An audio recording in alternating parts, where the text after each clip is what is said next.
If you're looking for a super accurate thermometer, check out the Boncare Thermometer. This is well reviewed for good reason.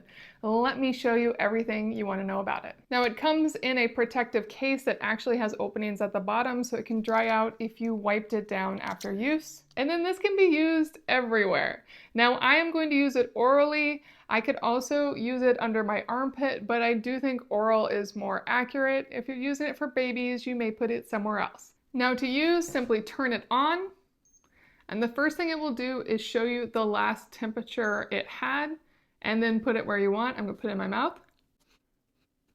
And you wait until it beeps at you that you can take it out, and it says I am 98.3 degrees Fahrenheit. That's pretty accurate for me. It says it has an accuracy range of plus or minus 0.2 degrees Fahrenheit or plus minus 0.1 degrees Celsius. So here it is close up. It's really easy to read. If you forget to turn it off, it'll turn itself off in 10 minutes. And it does have a replaceable battery. It will notify you, and the battery is in this section right here.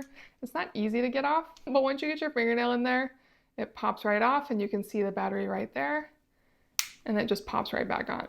And if you prefer Celsius, you just want to hold down this button while it's off until it beeps at you, and then press it again and you can see it's now in Celsius. And now it'll record everything in Celsius. And to switch back, I would just hold this down again till it beeps at me, and then press it till it shows Fahrenheit. And now it'll go right back to Fahrenheit. This thermometer is as simple and straightforward as it gets, and that's what I love about it. It does exactly what I want. It gives me an accurate reading, and it's really easy to use. And cleaning this is super easy. You can just wash this with a wet washcloth, but I do recommend using rubbing alcohol and just wipe down this tip, and then you can put it straight in its container where it'll air out for next time. This thermometer does exactly what you want without any bells and whistles. It's going to give you a really accurate temperature every time. And it's a nice small size that you can take with you wherever. A great option.